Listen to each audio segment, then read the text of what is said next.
Welcome back to the Book Pub Podcast. Yay! I missed you all so much. I know, I missed you. It's been so long. Can't handle.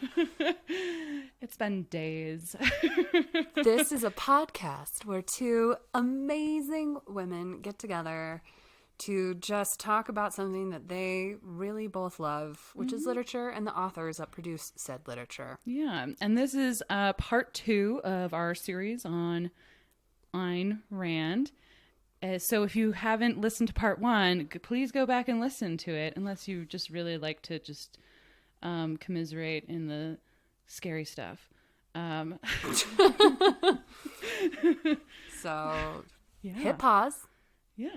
go back, Yeah. now pick it up, and welcome back. Yeah, hey, how's it going? Yeah, we are, we know there's no new cocktail for this second part. We're just drinking like martinis now. Like we used give to up. before we made a podcast, I when we'd sit around and talk know. about literature and just drink a Just do martini. martinis. And yes, you are the one that got me to actually appreciate martinis. Because, you know, a lot of people are like, oh, I don't like martinis. Well, that's fine if you don't drink and you just don't like alcohol. That's Yeah. totally fine. Yeah.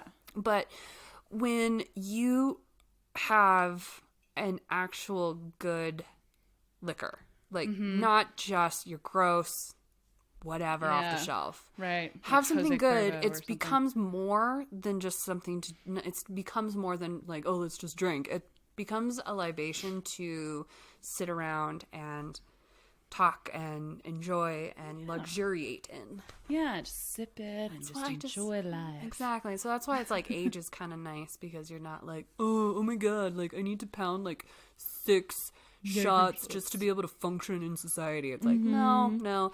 I like a cocktail. Speaking of martinis, though, Yeah. there's a place in Reno, and it is a strict martini bar. And Nice. it's set up in like a 40s kind of meet speakeasy type of situation. It's super great. And so they actually make some really nice martinis. I've gone there with my parents and my sister and Zach. And so it's just like every time I'm in Reno, it's kind of like, I just want to pop over. It's called Roxy's. Nice. Shout out to Roxy's. Because Yeah. it's really cool. That And seems like the kind of stuff I want to go do when like pandemic is kind of cleared a little bit more. It's like, I want to go to speakeasies. I want it to be, you know, like the 20s, you know, after a pandemic, after prohibition, you know, or even during prohibition. Mm-hmm. You know? Yeah. Yeah.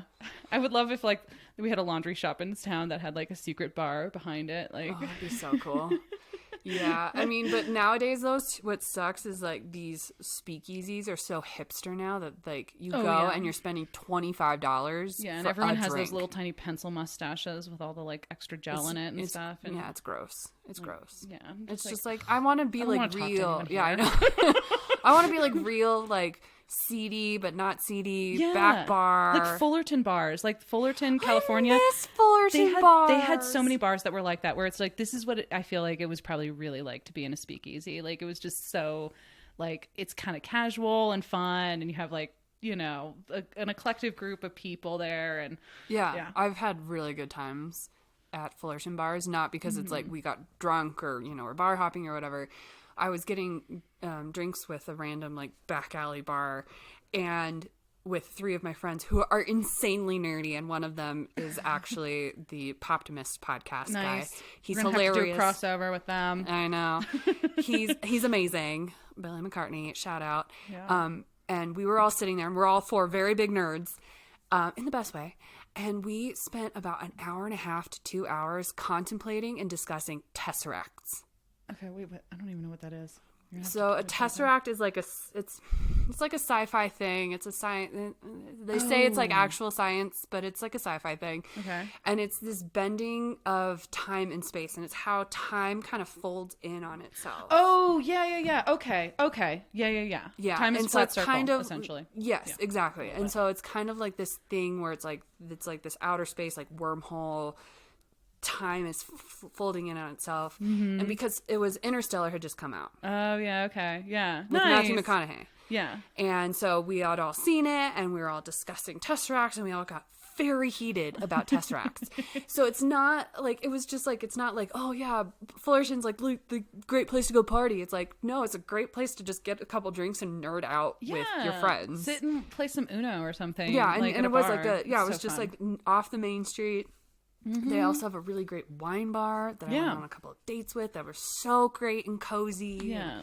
There's some good places. Fullerton, shout out, man. Downtown Fullerton, DTF. Exactly.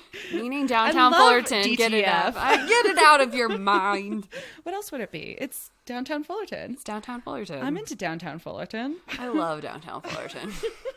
Anyway, let's get back to... So Ayn Rand. Yes. So where we left off, she was in Hollywood, doing her thing, being anti-communist, being a part of those organizations, terrible childhood, blah, blah, blah. Listen to the podcast. So in 1951, she and Frank moved back to New York, where she began to work on her next novel, Atlas Shrugged. So, can I say something? Because we've talked about this in the last episode about how there's like so much pretentiousness. Yes. I've actually heard a pretentious person say it was Atlas Shrugged. Oh, come on. No, if you're from another country. I don't know. They said it that way. It was like, it's Atlas Shrugged. Or like shrugged. No. I Because was like, it's literally based off of the Greek myth of the guy Atlas holding the thing, and he shrugged a little bit, and so the world stops. That's that's what it's about. Like that's a simple like teaser line to get people to watch it. Like, what if Atlas shrugged? Yeah. What if he shrugged a little and he loses, control of the world spinning and doing its thing. So, and I didn't make any of these connections, I swear, because I had no idea. But I was like, I knew of the Atlas Greek character, but it didn't connect until recently. And I was like, oh, Atlas, like Atlas Shrugged. What? It's not shrugged, it's shrugged. Like, I get it now. Yeah, if he shrugged. Yeah, like what happens to the earth? What happens to the earth then? Yeah. Poor Atlas, by the way. He got the short end of that stick. Because Hercules was just like, hey, I'm really tired. And he tricks Atlas into like holding the earth for him. Yeah, but what about Sisyphus? Sisyphus really, where he has to push a boulder up the hill forever. He does, and it's not even like, oh, has the weight of the world on him. It's not like you have to push the world up. It's just a stupid boulder that has no meaning whatsoever. No, I mean, all of Greek mythology kind of has a little bit of effed upness. Yeah. Wait, wasn't Prometheus and then Prometheus has like to eaten sit by there. Crows or something? Vulture comes down and eats him once a day. Oh god, that sucks. Eats I think maybe his he had the intestines. worst. Okay, no, he had the worst. That's the worst. Yeah.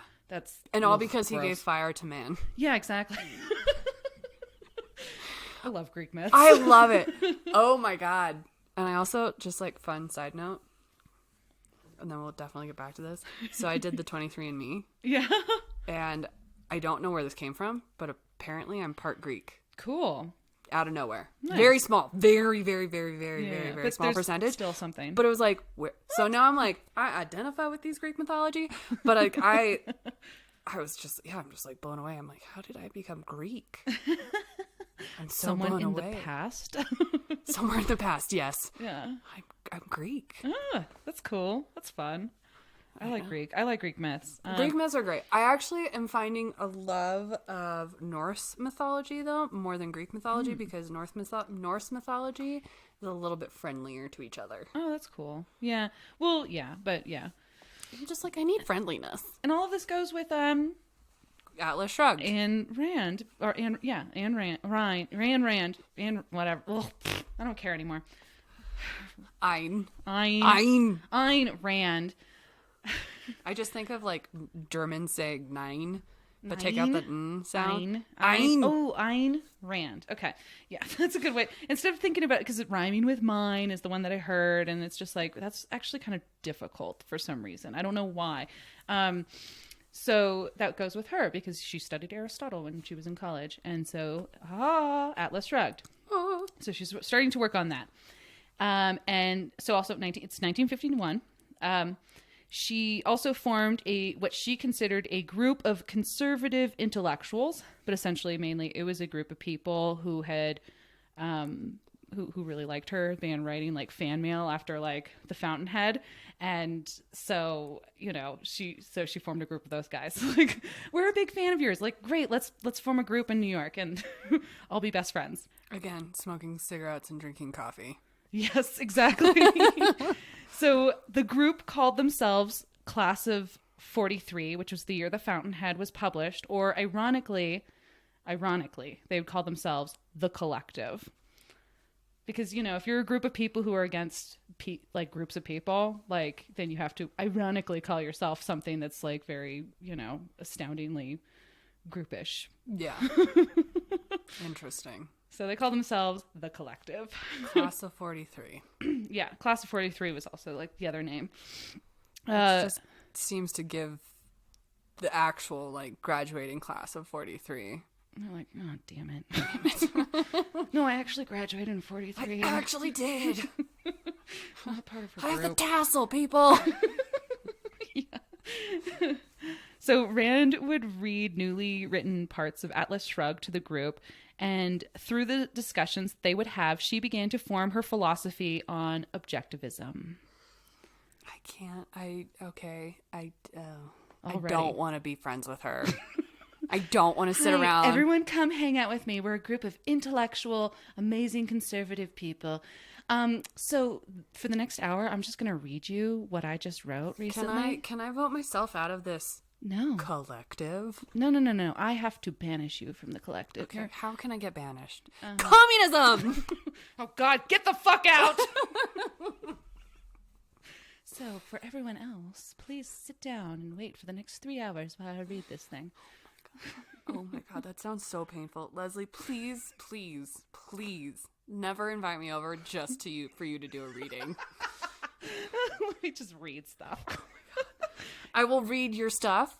We can read bits of your stuff, but don't just say like, come over and can read to you my stuff. But look, they loved it because they're like all people who are like writing her fan letters and love her, and they're just like, oh my God, you're amazing. And so of course they're just There like, is those oh my people God, that exist. she's so famous now, and I'm a part of like this group of people that gets to hear her first like her next novel, like the first ones who get to hear her next novel. It's so good. I'm so excited. I know, and those people like actually exist for like whoever. Oh yeah, it's like I realize like, oh my God, maybe I am a little bit of a cynic because I'm like, I will never do that. And I was trying to think, I'm like, is there any authors that like if they're about to publish or before they publish something, if I got to sit and hear them read it, like sitting around, I don't know. I feel like I'd just rather. J.K. Rowling maybe before like midway through the Harry Potter series, not post Harry Potter series. Sure. Harry Potter Yeah. That's like thinking past and like stuff we've already read. Like if I was someone who's out there, like maybe like what's her name, Zadie Smith. I like her stuff a lot, and I probably want to listen to her read her stuff because. But like but even that, I'm just kind of like, I feel like I'd be real bored. I'd want to listen. I'd listen to her on Zoom or something, But yeah, where it's like I can like do my own thing. Yeah, like I can like doodle or something at the same time. Yeah, but I don't know. Yeah. So anyway, come listen to my Atlas Shrugged. Yes. So she would do that, and then they would have discussions, and so that's when she began to form her philosophy. Not really form, but like she really, start to essentially establish her philosophy, quote unquote, of objectivism. So, objectivism, this philosophy that Ayn Rand totally threw out of her brain hole, all on her own, is, quote, the concept of man as a heroic being with his own happiness as the moral purpose of his life, with productive achievement as his noblest activity, and reason as his only absolute. So it's all about, more simply put, it's morally justified to not care about anyone else's happiness but your own. That's the best thing you can do. That's the moral purpose of life. But you can only care about other people if they provide some sort of value to you. Then it's okay to care about other people because there's a value, there's an exchange. And it's okay. And also you have to come by this from a rational place, not an emotional place. So anything that you do has to be rational and for your own happiness. And basically, again, it comes back to the fact that institutions that promote altruistic thinking and practices are ultimately evil because they go against capitalism and they tend to have interior motives. You know, she has a quote saying something about like how when institutions or people talk to you about sacrifice, what they're really talking about slavery, and they hope to be your master.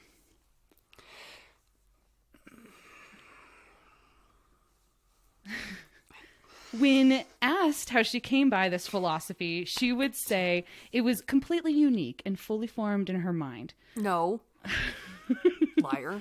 Also, here's why I'm upset. Yeah. As a teacher. Yeah. She's basically saying, like, I'm bullshit. But she's saying, like, Jeff Bezos no. is great. She's saying that if you love teaching, then that's absolutely where, you know, your place in life, honey. Like, maybe you don't want to be, you know, a doctor or a scientist and those kinds of things that would make you or Jeff Bezos. Maybe you don't want to be Jeff Bezos. You're happy in that place and that makes you happy. And so therefore be happy being where you are because you're happy doing it. Jeff Bezos, he's happy making billions of dollars. And so therefore he's living his best life. He sucks. Although I'm guessing, I honestly, I think the Ayn Rand Institute would probably be like, oh, well, no, you know, Jeff Bezos doesn't actually follow altruism, blah, blah, blah. You know, like but, you know, because of the things, but it's because I think that they constantly are trying to backtrack on a lot of ideas. But it's like, yeah, essentially the idea that it's just like, you need to always be thinking from a place of rationality and be constantly going towards your happiness. Happiness is the absolute. That happiness is what you need to want to achieve all the time. That like if you're doing something that doesn't make you happy, then you shouldn't do it. You said that like the exchange of it, like as long as like there's an exchange there. Right. Yeah. So if you're going to help someone else, like for instance, you know, if you're, you know, helping your husband or something like that, it's okay because your relationship with your husband, he's someone who's valuable to you. But like, for instance, if some random person on the street, it also asks you to do like the same exact thing. Like, can you take out my garbage? It's like, what? Fuck you. I don't know you. Like, why would I take out your garbage? Like for you, like that doesn't bring me happiness and you bring no value to my life. So I'm not going to help you. So it's like, it's only, you know, you should help people, but only people who like basically bring value to your life. Okay. So then there's a, you know, exchange of, you know, I mean, like, but again, like, I'm definitely that type of person. Like, yeah, I'll help you. I don't, yeah, because, like, right. So, like, when we got stuck in the middle of Oregon and my cell phone was, I'm not kidding. My cell phone was weirdly the only cell phone that worked. I was like, you can have my cell phone and you can have my cell phone and you can have my cell phone. Oh, during, like, the fires and stuff, right? Mm-hmm. Yeah. My cell phone became, like, the local not pay phone. Mm-hmm. So basically, like, those people didn't give me any value. Yeah. We were just all out there together. My phone was the only one that worked. Yeah. I wanted other people to get a hold of loved ones. Yes. So she was saying that act that I did was stupid. I don't know, maybe. Like, well, so that's where I'm trying to understand exactly, here. And that's where I think it gets fuzzy, because I think if you bring up specific instances and things like that, where it's like helping others, you know, like it gets really fuzzy. And I'll maybe get into it later, but it gets really fuzzy, and I feel like the people who still follow her today would be like, well, no, that's actually good, and it's still a part of Ayn Rand's philosophy, and da-da-da-da.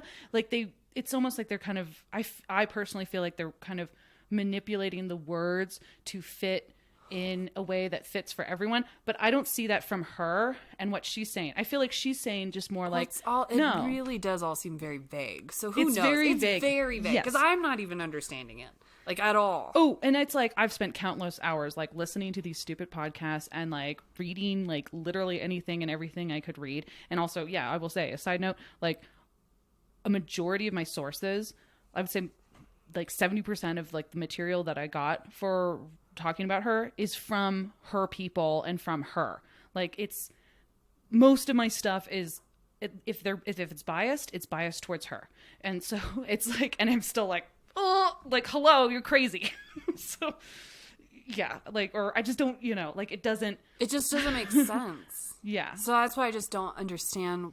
Like, I'm trying to understand it because it's like so many people worship her and they put this on the pedestal, like, you have to read this book, da, da, da. But it's like, none of it's making sense. No, that's, yeah. And so one of my other sources was Philosophize This podcast, where he actually just analyzes her philosophy and like, is this a philosophy? And and it's not, because it doesn't, it's a belief system. It's a lecturing or whatever. It's a way of like thinking about life, or not really thinking about life. It's a way of like, just kind of playing with ideas, but it's not an actual real philosophy, because, she says it was completely formed from her own mind. There's this whole idea of like rational being, that there's one objective, that's why it's called objectivism. There's one objective, rational way of looking at the world. But it's just like, what exactly is a rational being? What exactly does it mean to be completely, fully objective? Because that could be like, it doesn't necessarily mean positive or negative to be objective. Right. Like, I could say, like, objectively, I'm going to help out at the soup kitchen this weekend, because objectively that helps our poor population, because objectively then that helps the image of our town. Yeah. There's and something the about overall morale of our town. Right. And so it's like the idea of having an objective perspective on the world, like, that is different than, because I feel like usually when people use the word objective, they mean that I'm trying to just be as factual as possible. But perspective is just, like, by its nature, a biased thing. Perspective will always be biased. Like, so this is supposing the idea that there is an objective perspective on how to live humanity. And so it's like, exactly, what does that exactly mean? And as far as I can tell, it means thinking the way that she thinks.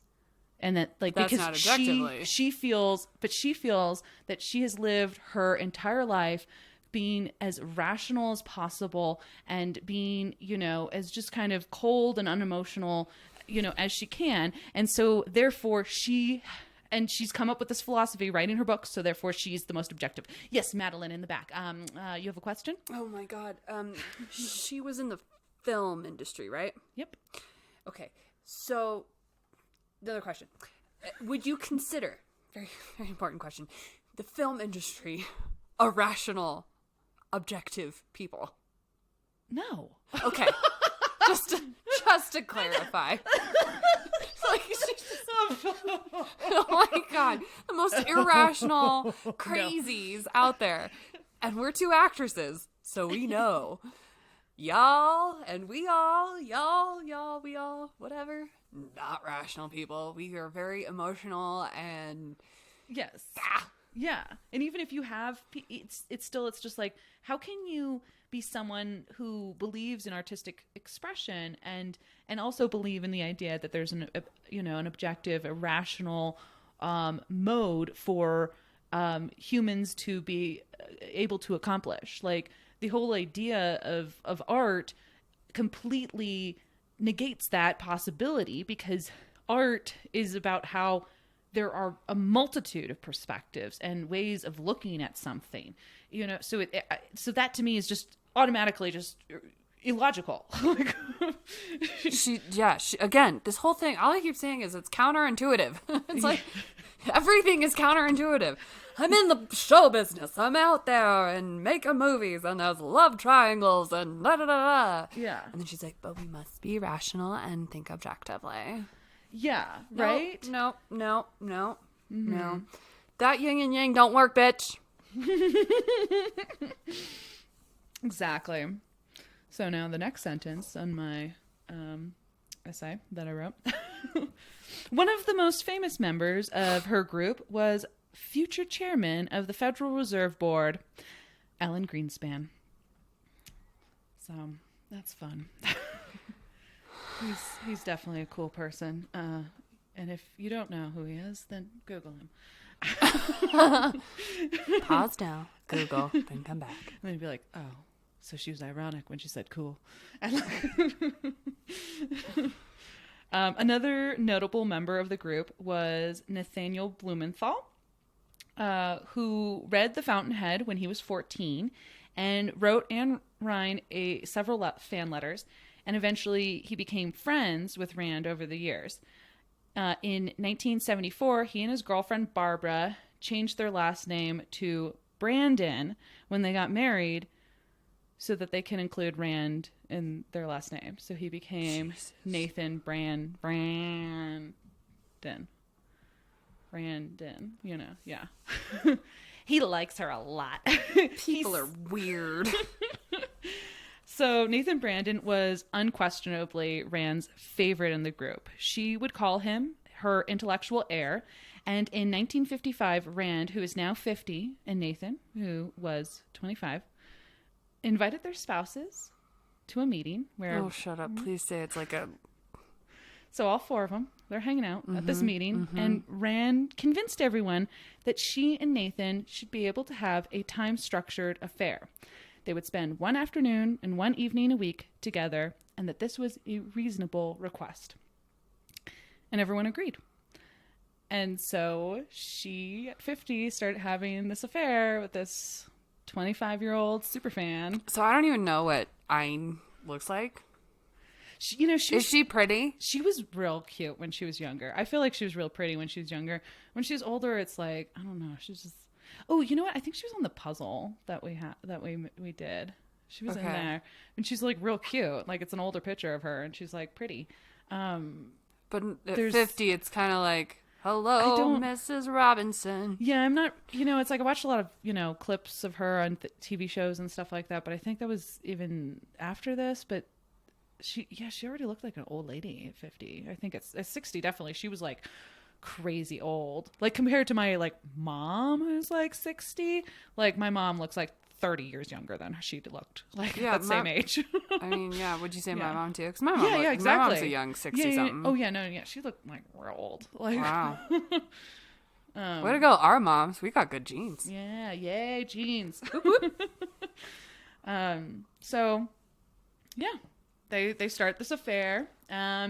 And at the same time that the affair started, so did Frank's alcoholism and Barbara's sudden panic attacks. That's really got to make you feel good.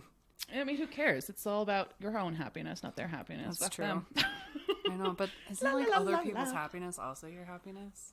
No, I guess that's not it. I don't know. Is it?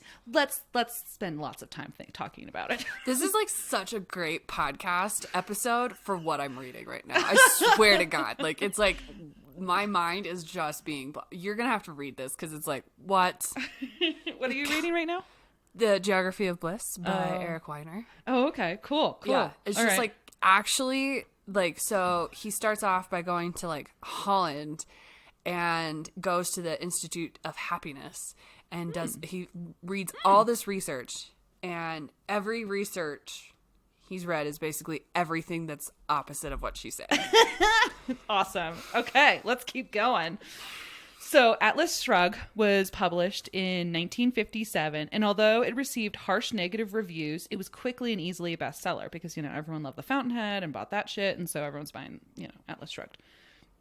Rand described it as, quote, the role of the mind of man's existence, the demonstration of a new moral philosophy, the morality of rational self-interest. Or, I really like the way that Encyclopedia Britannica described it. Quote, the book depicts a future United States on the verge of economic collapse after years of collectivist misrule under which productive and creative citizens, primarily industrialists, scientists, and artists, have been exploited to the benefit of an undeserving population of moochers and incompetents. The hero, John Galt, a handsome and supremely self-interested physicist and inventor, leads a band of elite producers and creators on a quote-unquote strike designed to deprive the economy of their leadership and thereby force the government to respect their economic freedom. From their redoubt in Colorado, Galt's Gulch, they watch as the national economy and the collectivist social system are destroyed. As the elite emerge from the gulch in the novel's final scene, Galt raises his hand, quote, over the desolate earth and traces in space the sign of the dollar. I'm looking at how freaking thick that book is. Yeah. And with what you just said. Again, no thanks. I will. Oh, 80 pages of that book, literally 80 pages of that book is just this guy giving a giant speech where he like kind of takes over people's like TVs and radios and stuff like that. It's for 80 pages. If they were ever to turn that book into a mini series, that would probably be like an hour episode would just be him doing the stupid fucking speech. Like, and it's probably maybe the most like, if you're curious about Ayn Rand, just read those 80 pages.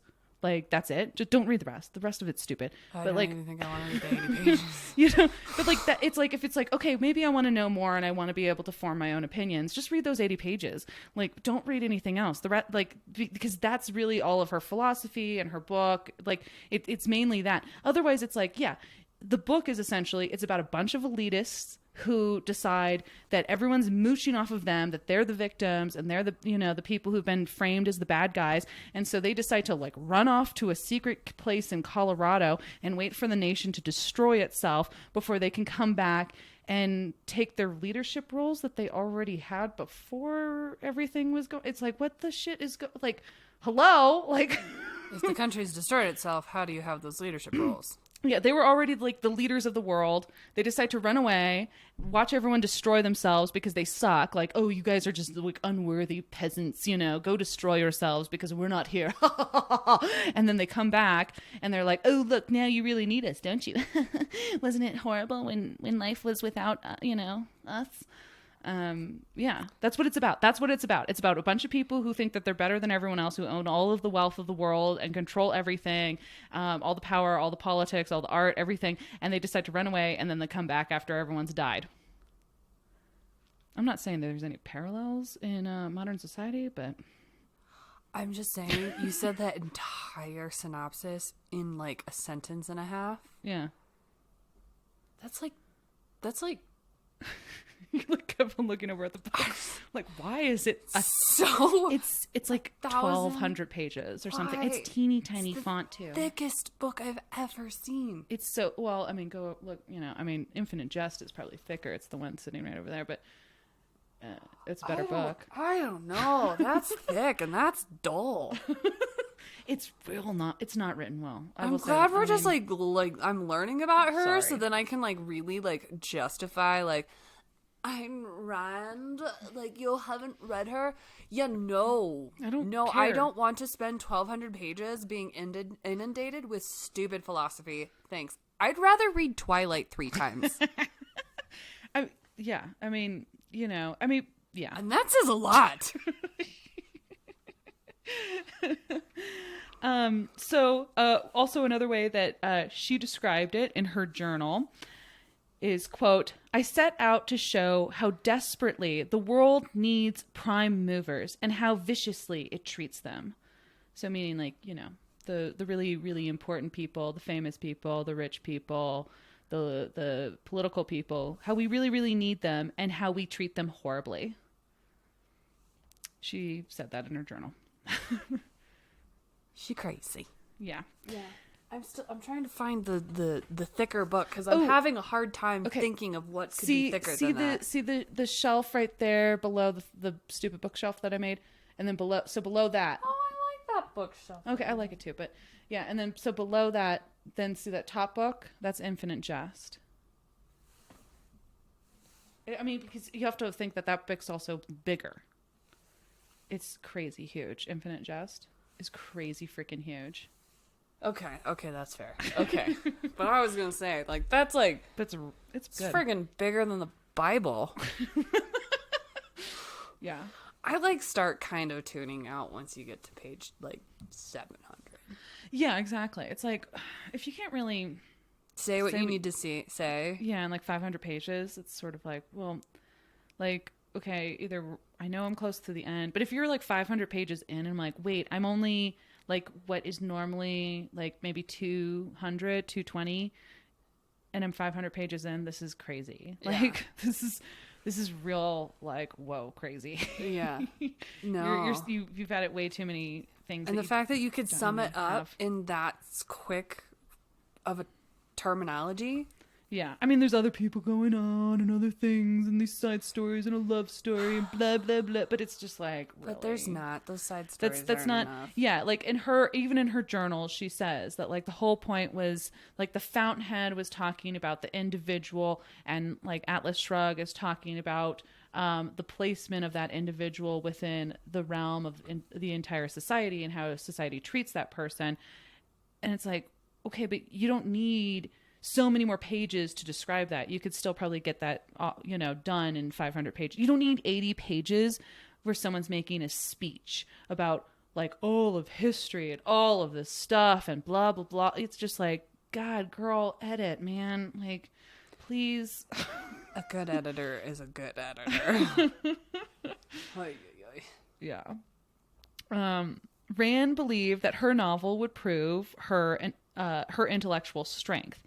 But many of her critics were part of the peer group that she hoped to gain the respect from, philosophers and academics and other intellectual authors. So she was ultimately depressed by how they dismissed her work as sophomoric or not worth taking seriously, or even worse, seeing it as completely derived from Soviet Russian philosophy. Oh, ouch. That's really an insult on her. Like, everything that she's repelled. She's like, they're like, well, that's what you are. Yeah. You are what you eat. In the late 1950s, Rand gave permission for Brandon to start the Nathaniel Branden Institute, where he would give lectures, teach classes on objectivism, and publish objectivist periodicals that included articles written by Rand and others. And also, actually, like, because she was so depressed during this time with, I hope all these academics and philosophers and intellectuals that I love, love me back. And they're all just all like, I don't know, this is just kind of crazy pulp shit. We're not really into it. It's just kind of weird. It's not worth, even reviewing. Her affair with Brandon ended at this point. Okay. Yeah. So hopefully Frank feels better about himself. Yeah, so I will just say Frank kind of disappears after this point in the story. Oh, like Frank. I was trying to figure out more stuff about him, but it's like, I think after ending his own acting career to follow her career, he just kind of disappeared in her life, just like he got wrapped up in her. Yeah, and he was an alcoholic now at this point. I mean, so he's just drunk at a bar and just like, cool, yeah, just yeah, very man, interesting. do whatever when you you look want. at that like objectivism. He made his life about her. That's true. That is really interesting. But it's what makes him happiest, right? So I don't think it did. Yeah, I don't know. He became a raging alcoholic and disappeared. Oh, is that a sign that maybe somebody got has depressed? Some issues? Yeah. I don't know. Interesting. Very interesting. I would love to go back and just talk to Frank about all of this. I know. I'd love to talk to Frank. Frank seems pretty interesting. Yeah. So as Ayn Rand's works grew in popularity and sales, she started giving lectures at colleges. She was like at Yale and Princeton and MIT and all this kind of stuff. And she appeared on like, shows like 60 Minutes, talking, and everyone's just like, oh my God, she's so great. Or not everyone, but like she was that interesting other view of, the world kind of person. Mm-hmm.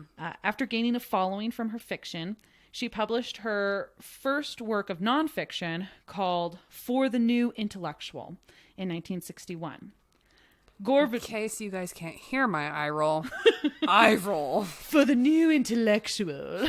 And this is why I'm not into it. All the intellectuals don't like me, so I'm going to publish a book called, well, They're Wrong and Old and Ugly, and this is about the new intellectual, bitches.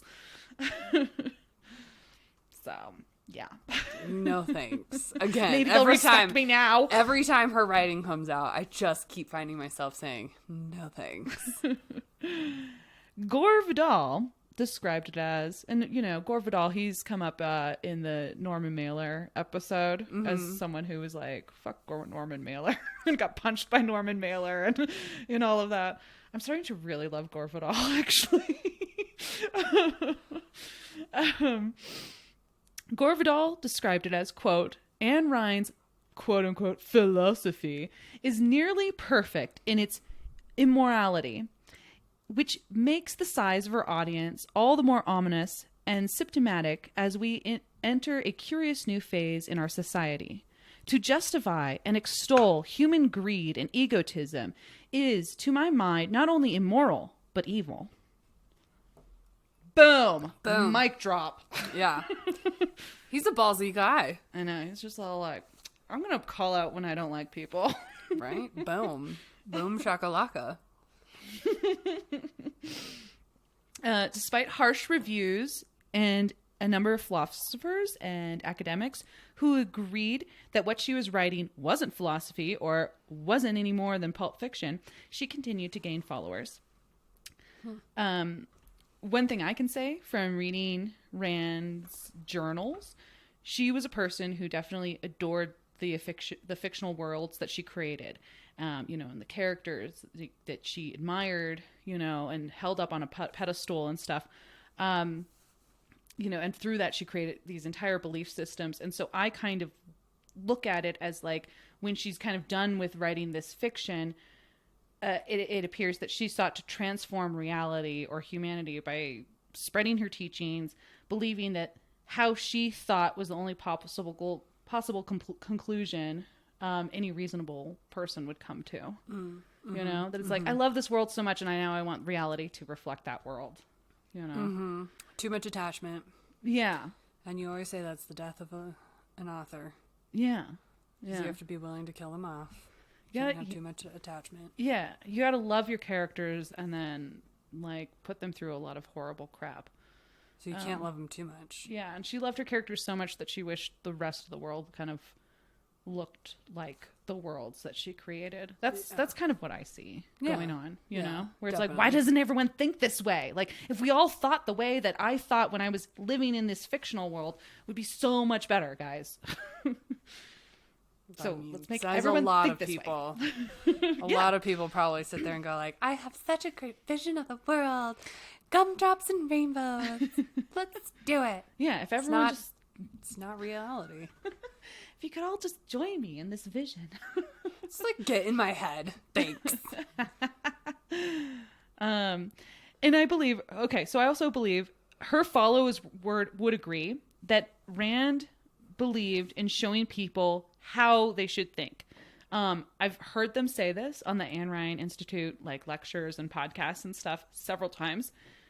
But by the way, that is not what philosophy is. If anyone's like me saying, that's not philosophy, is a little bit too harsh. No, philosophy is about how we think, not, quote, how to think. And her people even say, she's showing people how to think. That is not philosophy. Telling people how to think is being a cult. Yes. Yes, I would agree on that one. It's very cultish. Philosophy is about how we think. I used the collective word of we. I'm a communist now. How dare you? I'm so sorry. I really apologize. Telling people how to think is not philosophy. Anyway, let me go back in my objectivist kind of view of her life.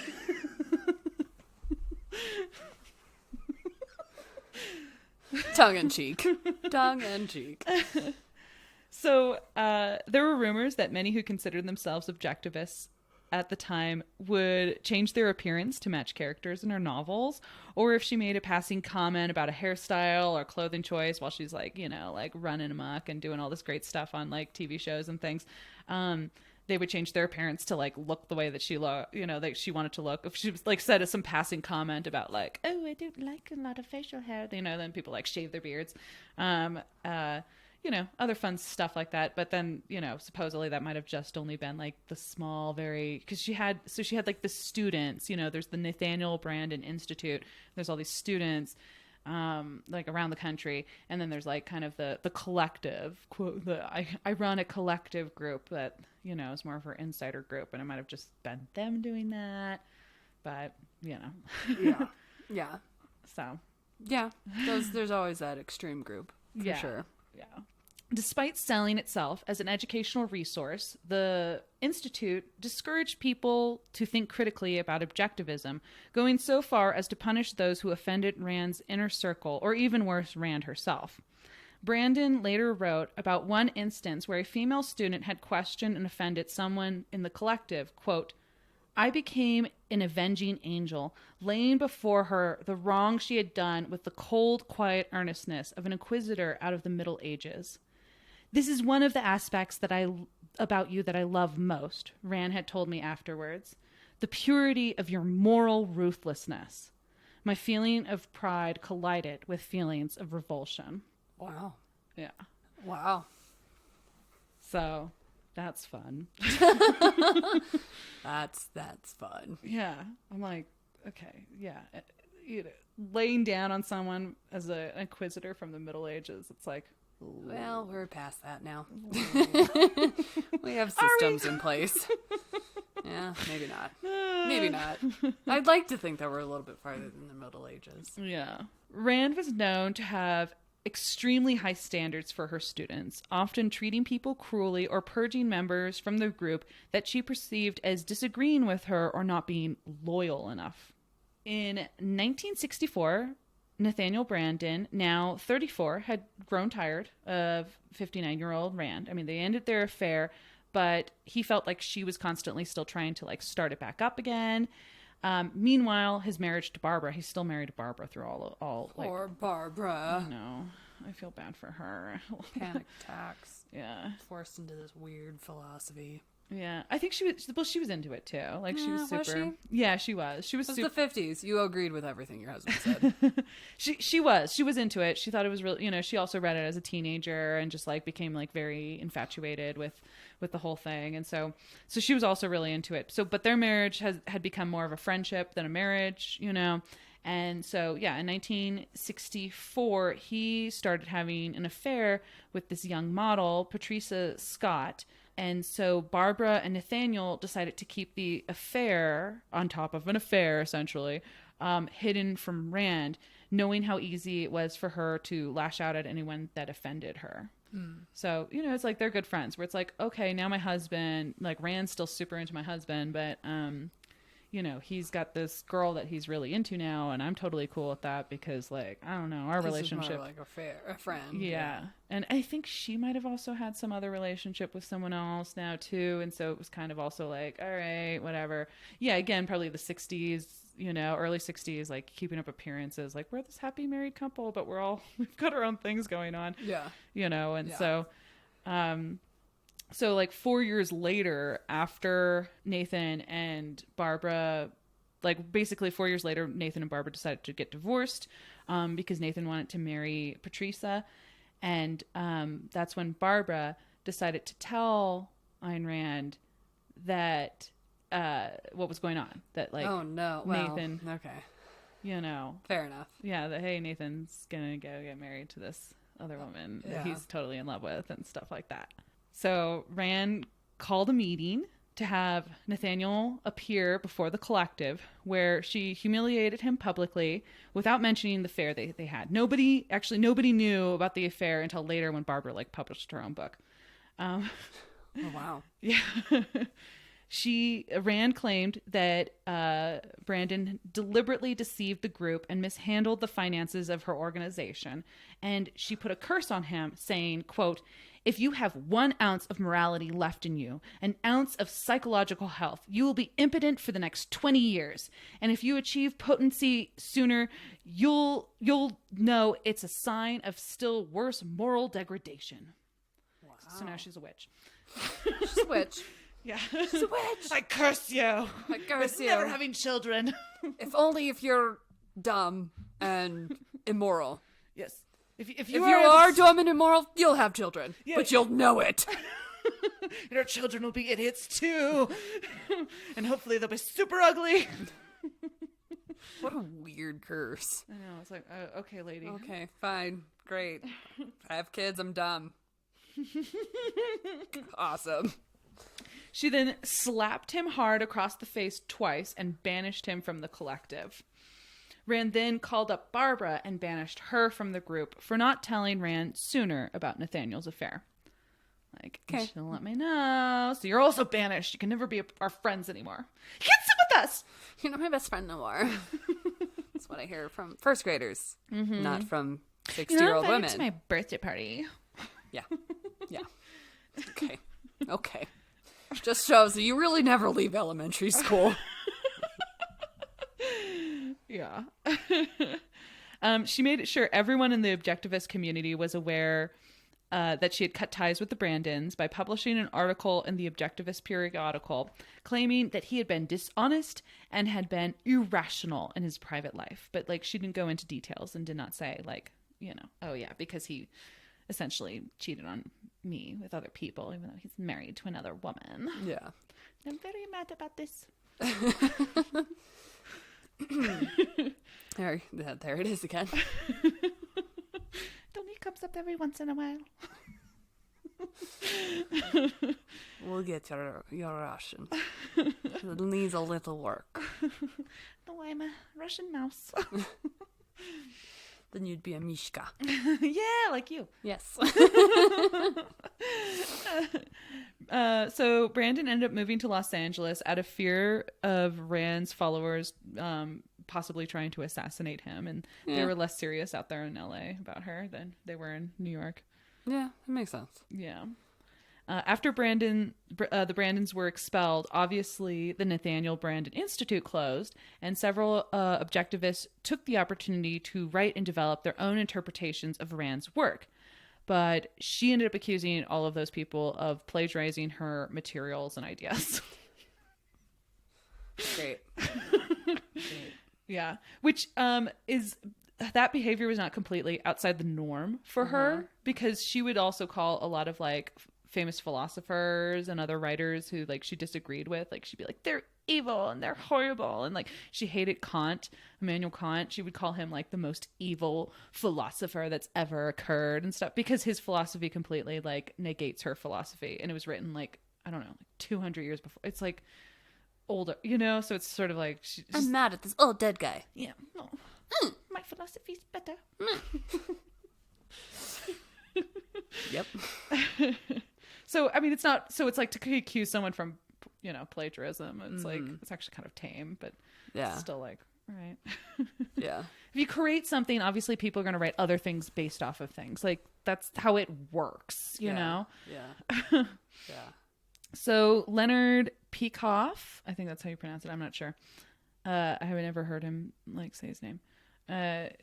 Who was Barbara Brandon's cousin? He became Ayn Rand's like pet favorite. She started to call him her intellectual heir, and also made him her legal heir. So he became in charge of her entire estate when she died, and all of that. He would eventually publish the only book on objectivism that was approved by Ayn Rand.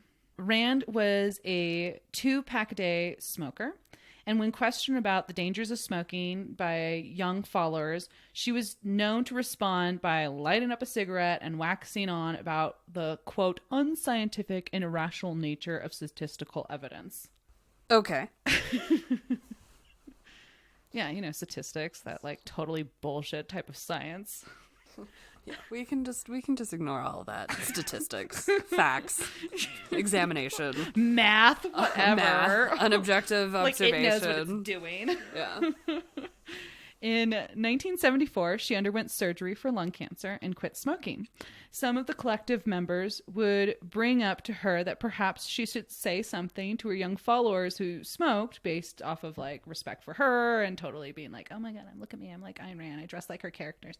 So they encouraged her to tell others that she no longer smoked, and that she like kind of reassessed the evidence, and the whole statistical thing or whatever.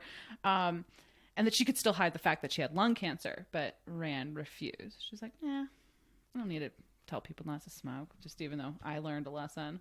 But she did smoke as a 9-year-old, drinking vodka and talking about politics. Yes, in our story.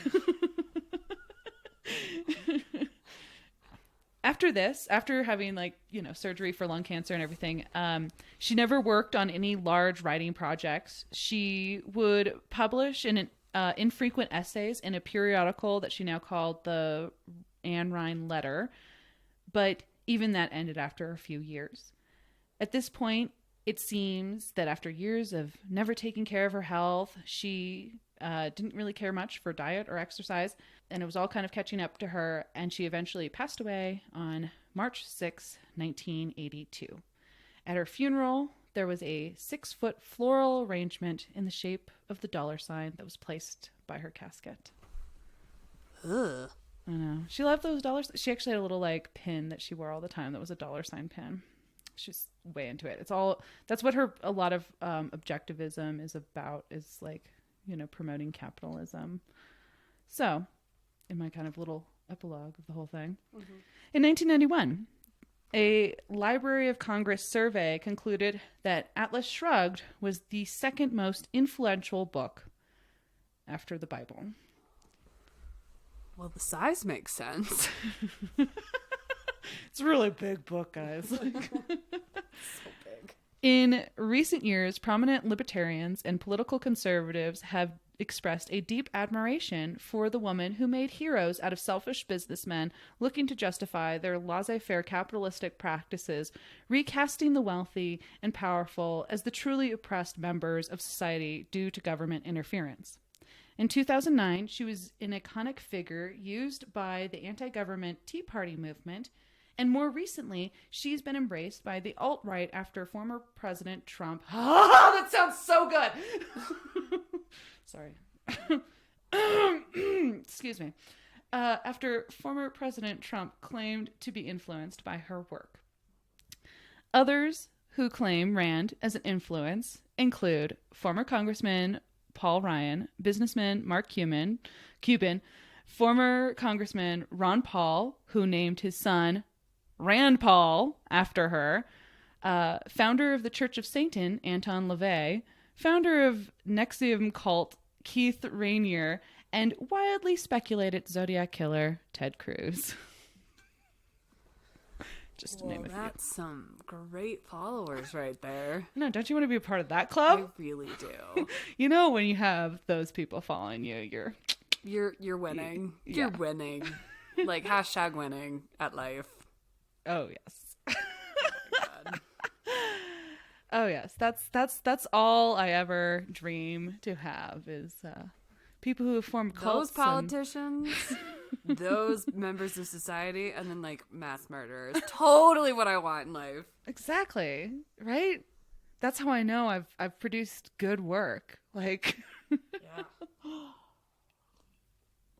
I have a little ranty epilogue. Okay.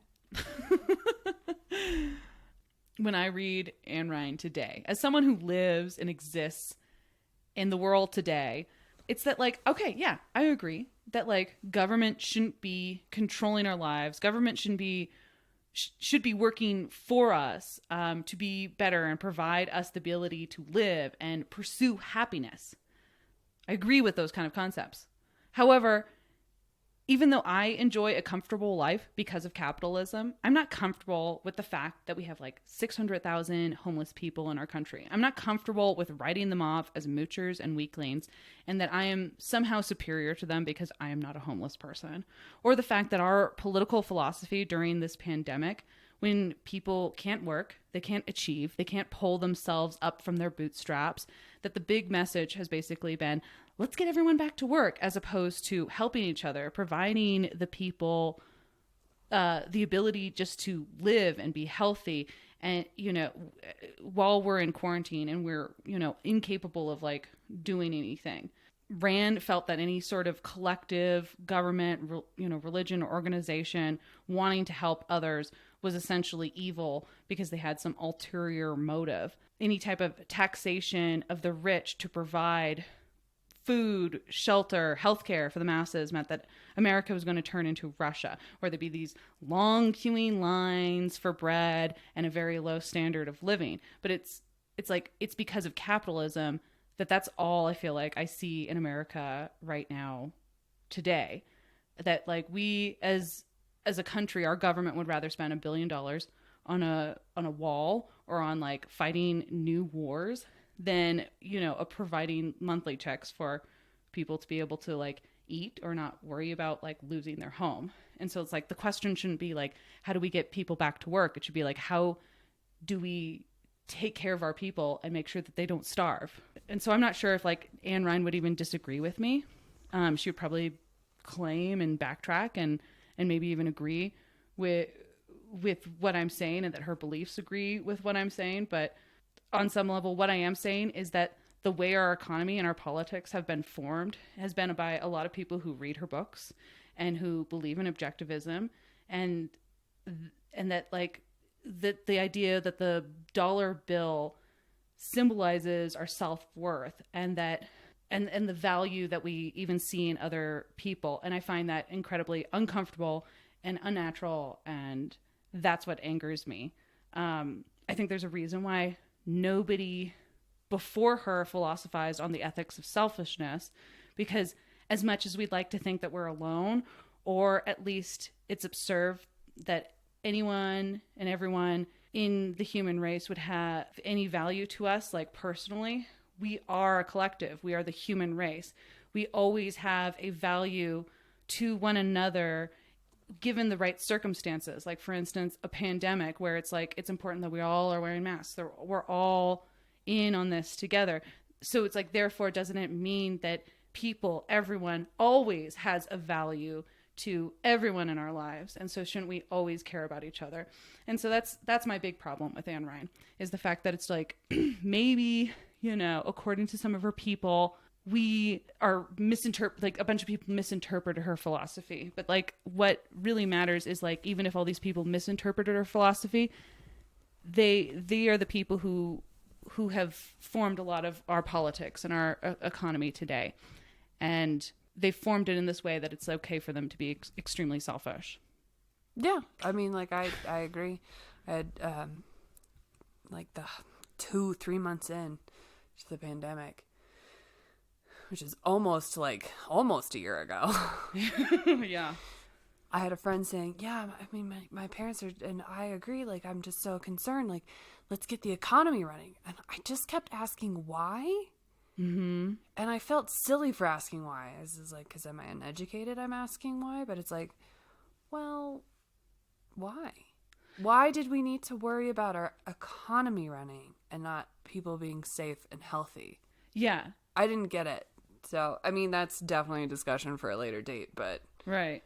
But yeah, I mean, I think, exactly. And I think it's important to ask, why is that the message? Why is that the biggest message, that, oh, we got to get it's like, really? Like, why is it that we have to have this, like, or more like, why is it that that's the big thing that's out there, more than saying like, you know, let's make sure everyone's healthy. Let's make sure everyone's vaccinated. Let's make sure everyone has access to know whether or not they even have, you know, COVID, that they can feel safe sitting at home and they don't have to work today, you know, and they're not going to get other people sick and they're not going to die themselves. Like, how come we have to get the economy started? We have to get everyone back to work. We got to get that done. It's like, I didn't get it. I mean, that was like 3 months into the pandemic. She said that, and I was like, yeah, I just didn't get it. It's been 3 months.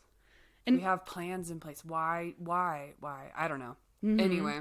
And I think part of it is that whole thing that it's just like the idea that we value ourselves based off of like how wealthy you are, how well you're doing, how much you're achieving. And we're in a situation where technically, essentially, no one's really achieving. No one's really making wealth except for, you know, and Jeff Bezos.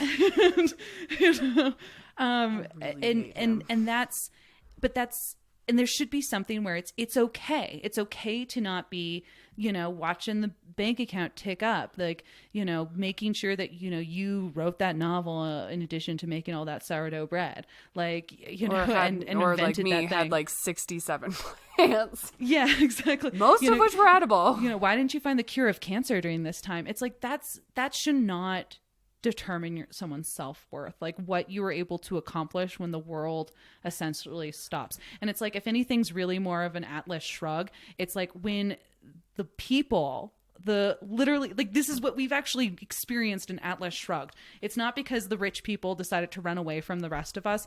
It's because the workers were not able to work because they would die through a pandemic if they did. And that's when Atlas shrugged, you know? Mm-hmm. Mm-hmm. And I just came up with that. I didn't even like think of that before. And I'm like, oh, boom, girl, that was smart. Mic drop. I love it. Well, the cocktail for sure has vodka in it because she's Russian. That's all I got. Yeah. I felt, I don't know. I also just felt... Would it be something you would just want to have with Ayn? I think so, in the sense that it's just like, I don't really want to have a drink with her, so I want to have something where it's like, okay, I'm just going to drink. I could either drink this real fast and be like, I'm fine, or like, I'll take like 2 sips and I'll be like, yeah, you know, girl, I'm good. Yeah. Okay. Fair enough. I like it. Yeah. Cool. Well, thanks for listening to our first 2-parter. Yes. And tell your friends. And we're on Instagram, BookPubPod. Yeah, check us out. Yeah. Good times. Woo. Okay. Bye. Sources include Ayn Rand and the World She Made by Anne C. Heller. Why Ayn Rand Was Right to Testify Against Hollywood Communism by Elon Journo. How Ayn Rand Seduced Young Men and Helped Make the U.S. into an Uncaring Nation by Dr. Bruce Levine. The Passion of Ayn Rand by Barbara Brandon. Materials from the Atlas Society and the Ayn Rand Institute, and things written by Ayn Rand herself.